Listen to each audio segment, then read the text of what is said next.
All right, today we are diving into a really wild idea, one that completely reimagines the most extreme events in our universe. We're talking about everything from the Big Bang to the crushing heart of a black hole. This is a theory that asks us to rethink the very nature of reality itself. So, let's start with a big question. What if infinity, whenever it pops up in our cosmic equations, isn't some deep, mysterious feature of the universe?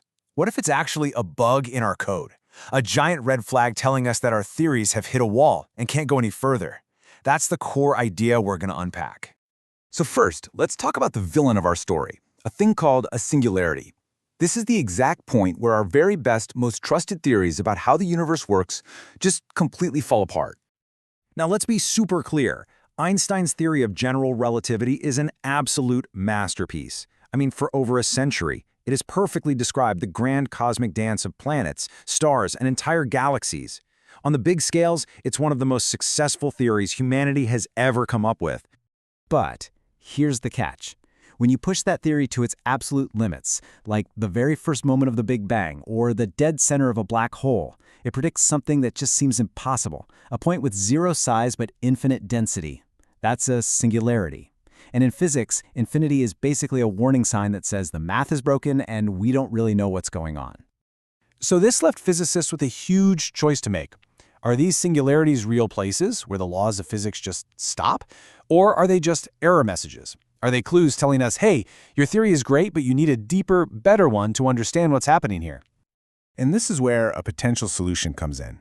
It's a new idea called the principle of stepped spacetime resolution. It asks us to imagine the universe not as a smooth, continuous thing, but more like a super high-def digital screen made up of fundamental, tiny pixels. So what is this principle, really? Well, at its heart, it says that when matter gets crushed down to the smallest possible scale, it doesn't just collapse forever into an infinite point. Instead, it hits a fundamental limit, like the size of one of those space-time pixels.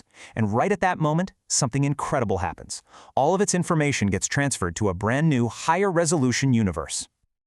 This statement right here is the key. It totally replaces that messy, nonsensical idea of infinity with a clean, understandable process, a transfer of information. It suggests an orderly handoff. Reality doesn't break, it just levels up. Okay, so this whole idea is built on 5 core rules. 1. Space-time is pixelated. It has a minimum possible size. 2.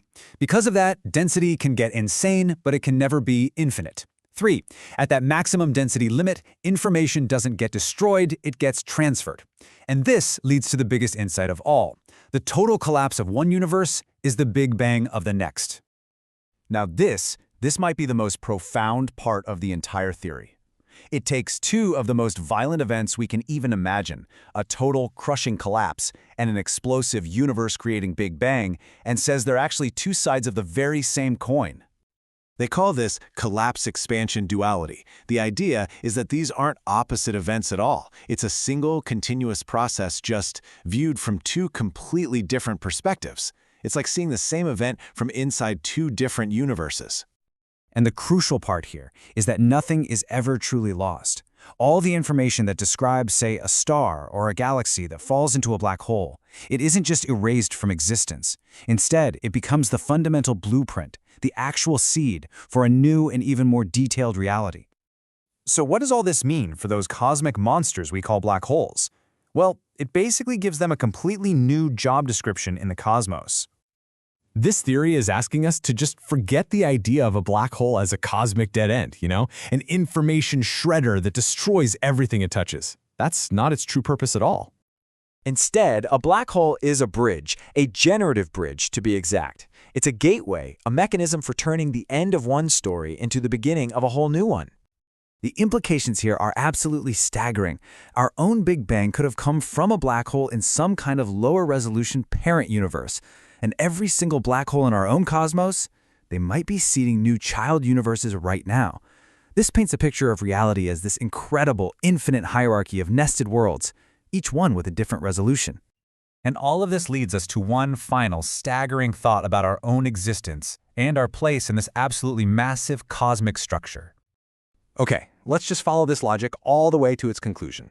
If a collapse in one reality truly creates an expansion in another, Then couldn't our entire universe, everything we know, everything we see, everything we are, have started from a black hole in an older parent cosmos? It would mean our creation was another universe's end. You know, the ultimate takeaway here is a huge shift in how we see things. The universe might not have one final end, or just a single beginning. Instead, it could be this endless, beautiful cycle of transitions, of cosmic information being passed from one level of reality to the next, forever. And that leaves us with one last question to ponder.